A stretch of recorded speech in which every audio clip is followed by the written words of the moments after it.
Hi, this is Larry Jocks, and what we're doing today is we're trying to decide what to grow and where to grow them inside of our greenhouse. And what I've created here was a little glass greenhouse, so the students can come in here and explore it and figure out what to do. So when they first come in, there's going to be this little information block on the ground. If you click on it, it says north, west,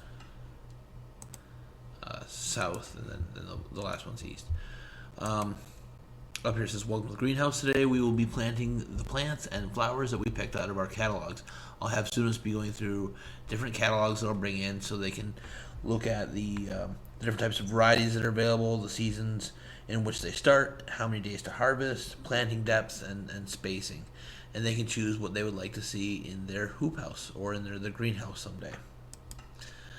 So we must plant smaller plants towards the sun in the south, which is off in this direction over here, and larger plants towards the north. Otherwise, the shade from the larger plants will prevent the smaller ones from growing.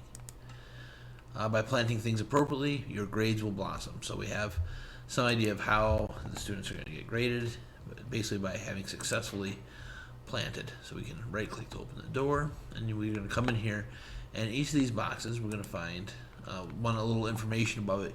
So each item in these boxes can represent any of the plants they choose.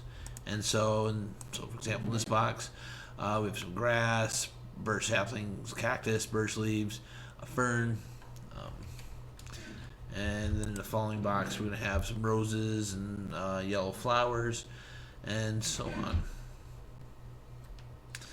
So, and a little reminder, remember plants grow, and big plants can overshadow small plants, which can prevent them from growing. Use the plants we looked at earlier to decide when. So these are just reminders when they will grow, and be aware that they may grow in differing times of the year. So if you had say you wanted to plant a larger plant near the south, which would normally overshadow something, if they grow in opposite seasons, it won't be a problem for the students, and we'll be discussing that in class. So please plant at least 2 different types of produce or flowers per row, and no more than 3, unless they feel confident in their selections. This says good luck. And again, these other ones we have different types of things they could be planting to represent wherever they want. And then the last box over here, it just says use the info box to label your crops. Please just place just 1 over each new crop type. And so in here it's just filled with information blocks.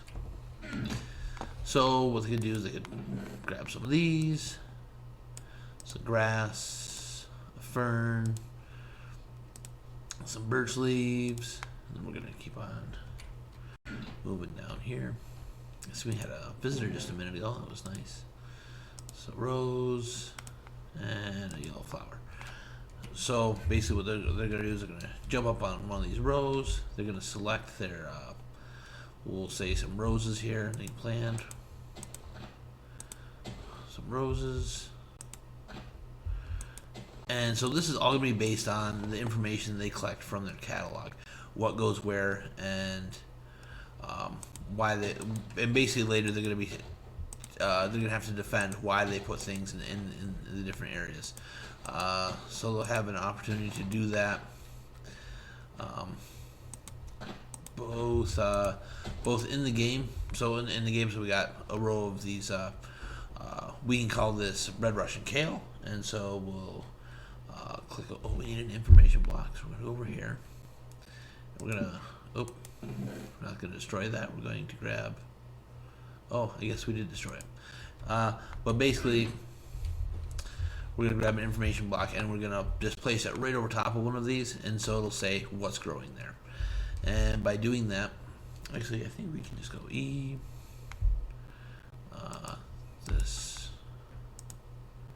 Let me just drag one back down here since I accidentally destroyed mine. What's information sign, information block. And I can come back out of that, and we'll just jump back up on here, and we will scroll over to our information block, and then we can put kale. Okay, that's it. Thanks for watching.